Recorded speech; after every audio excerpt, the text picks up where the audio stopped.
मैले सिकाएको जुन हाम्रो 25 जना महिला समूह हुनुहुन्छ उहाँहरूबाट अब हामी जहिले पनि सङ्गीत सिक्दाखेरि सारे गाउँमा पदनिसा लाग्ने भएको हुँदा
कार्यक्रममा आउँदै गर्दा मैले सिकाएको जुन हाम्रो 25 जना महिला समूह हुनुहुन्छ उहाँहरूबाट अब हामी जहिले पनि सङ्गीत सिक्दाखेरि सारे गाउँमा पदनिसा लाग्ने भएको हुँदा हामी त्यसैबाट सिकाएका छौँ र उहाँहरूले एउटा रेशम फिरिरी भन्ने अहिलेसम्म गन्धर्वको पुर्खौली पेसाको सारङ्गीलाई अनि जेठाजु बुहारीको रूपमा रहेको महिलासँग जेठाजु बुहारीको रूपमा रहेको सारङ्गीलाई अहिले महिलाले अनि बजाएर तपाईँ सामु सुनाउने क्षमता पनि भयो र हाम्रो प्रस्तुति रहेको छ। अब पहिला हामी सारे गाउँबाट थोरै सानो गर्छौँ अनि त्यसपछि एउटा रेशम फिरिरी भन्ने गीत हाम्रो सारङ्गीका महिलाहरूले बजाउनु छ अनि तपाईँहरू ध्यान दिएर सुन्नुहोला।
एउटा राष्ट्रिय गीत रहेको छ। तपाईँहरूलाई अब हाम्रो महिला समूहले एउटा राष्ट्रिय गीत सुनाउनुहुन्छ। अनि धैर्य भएर अब कार्यक्रम धेरै गीत त थिए तर धेरै लामो बनाउनु नमिल्ने भएकोले ल निमा खिमा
धेरै धेरै धन्यवाद उहाँहरूको लागि।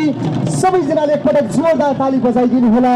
अत्यन्तै राम्रो प्रस्तुति राख्नु भएको छ भन्दै अबको बसाइमा भने तपाईँहरूको माझमा अझै योभन्दा पनि राम्रा प्रस्तुतिहरू राख्नेछु।